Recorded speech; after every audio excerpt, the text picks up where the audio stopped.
High বন্ধুরা, আমি উদয় বলছি।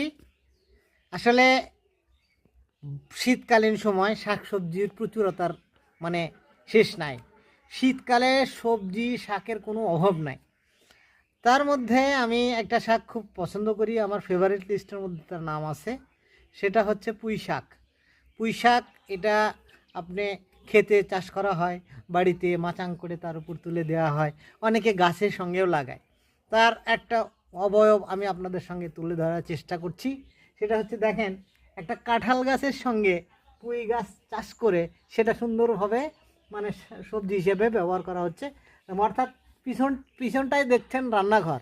এত মজার একটা দৃশ্য, আপনি খাবেন, এখান থেকে তুলে নিয়ে যে রান্না করবেন রান্নাঘর পিছনে, আর তার সঙ্গে শাকের গাছ।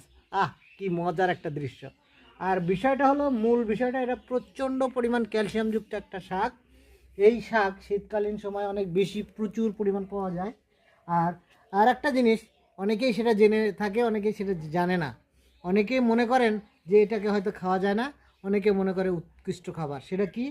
সেটা হচ্ছে পুঁই শাকের বীজ। দেখতে পাচ্ছেন কিছু কিছু এই বীজগুলোকে সতেজ সবুজ বীজ, এখনও এটাকে পরিপক্ক হয় নাই।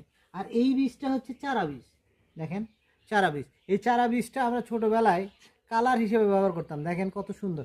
এটা যে পুষ্টি আছে, এটা 100% এটাই প্রমাণ করে দেয়। দেখেন, এতে কোনো ফরমালিন নাই, কোনো কিছু মিশানো হয় নাই, কোনো কিছু ডাইস করা হয় নাই। কালারটা দেখছেন? হ্যাঁ, অর্থাৎ এর মধ্যে যে ক্যালসিয়াম এবং ভিটামিন এ আছে, তার রং দেখলে বোঝা যায়। এজন্য এটাকে আসলে অনেক পুষ্টিকর শাক হিসেবে বিবেচনা করি। আর আমি এটা দিয়ে শীতকালীন সময়ে আপনি এই যে দেখেন, আমি একটু তুলে দেখাচ্ছি।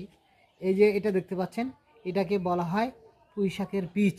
অর্থাৎ এটা চারা বীজ হয়ে গেছে, কিন্তু এইটাকে আপনি যখন সুন্দরভাবে ভাজবেন বা মানে লবণ, পেঁয়াজ, মরিচ দিয়ে সুন্দর করে ভাজি করে মানে খাবেন শীতকালীন মানে গরম ভাত, সকালবেলা গরম ভাতের সঙ্গে শাক ভাজি, কি মধুর, যা ভাষায় প্রকাশ করতে পারবো না।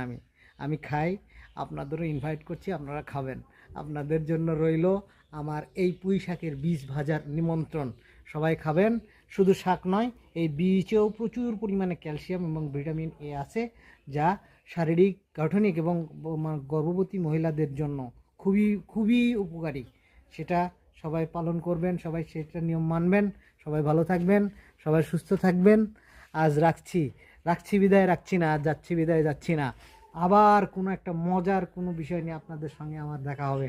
সে পর্যন্ত সবাই সুস্থ থাকবেন, ভালো থাকবেন। Bye bye, tata.